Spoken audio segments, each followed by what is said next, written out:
ഗ്രാമിക ന്യൂസിലേക്ക് സ്വാഗതം. കൽക്കത്ത മെഡിക്കൽ കോളേജിലെ PG മെഡിക്കൽ വിദ്യാർത്ഥിനിയെ ബലാത്സംഗത്തിനിരയാക്കി കൊലപ്പെടുത്തിയ സംഭവത്തിൽ പ്രതിഷേധം ശക്തമാക്കി ഡോക്ടർമാർ. കേരള ഗവൺമെൻറ് മെഡിക്കൽ ഓഫീസേഴ്സ് അസോസിയേഷന്റെ നേതൃത്വത്തിലാണ് തലശ്ശേരി ജനറൽ ആശുപത്രിയിൽ ഡോക്ടർമാർ OP ബഹിഷ്കരിച്ച് പ്രതിഷേധ ദിനം ആചരിച്ചത്.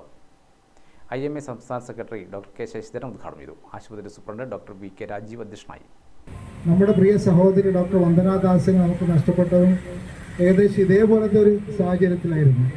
അതിനുശേഷം കേരള സർക്കാർ അടക്കം പല മാർഗനിർദ്ദേശങ്ങൾ ആശുപത്രി സംരക്ഷണത്തിനും സുരക്ഷയ്ക്കും വേണ്ടി പുറപ്പെടുവിച്ചിട്ടുണ്ടെങ്കിൽ ഒന്നും കടലാസിനപ്പുറം പോയിട്ടില്ല എന്നുള്ളൊരു ദുഃഖ സത്യം ഞങ്ങൾ ഓർക്കുകയാണ്. അതുകൊണ്ട് തന്നെയാണ് ഈ ഒരു അതിക്രൂരമായ നിലയിലുള്ള കൊലപാതകർ ആര് തന്നെ ചെയ്താലും അവരെ ശിക്ഷ വാങ്ങിച്ചു കൊടുക്കുകയും വേണമെന്നുള്ള ഒന്നാമത്തെ ആവശ്യത്തോടുകൂടി നമ്മൾ മുമ്പോട്ട് പോകുന്നു. രണ്ടാമത്തെ ആവശ്യം ഇന്ത്യൻ മെഡിക്കൽ അസോസിയേഷൻ ദേശീയ തലത്തിൽ നാളെ ഒരു 24 മണിക്കൂർ സമരം പ്രഖ്യാപിക്കുമ്പോൾ നമ്മുടെ രണ്ടാമത്തെ ആവശ്യം മറ്റൊന്നുമല്ല, എല്ലാ ആശുപത്രികളും സുരക്ഷിത മേഖലയാക്കി പ്രഖ്യാപിക്കണം. അതിൻ്റെ കൂടെ ദേശീയ തലത്തിൽ കേന്ദ്ര സർക്കാർ മുൻകൈ എടുത്തൊരു ആശുപത്രി സംരക്ഷണ നിയമം നിലവിൽ കൊണ്ടുവരണം എന്നുള്ളതാണ്.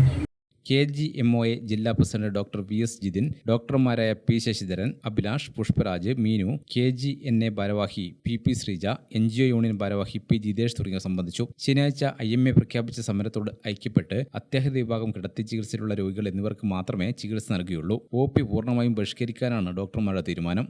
ഗ്രാമിക ന്യൂസ്, തലശ്ശേരി.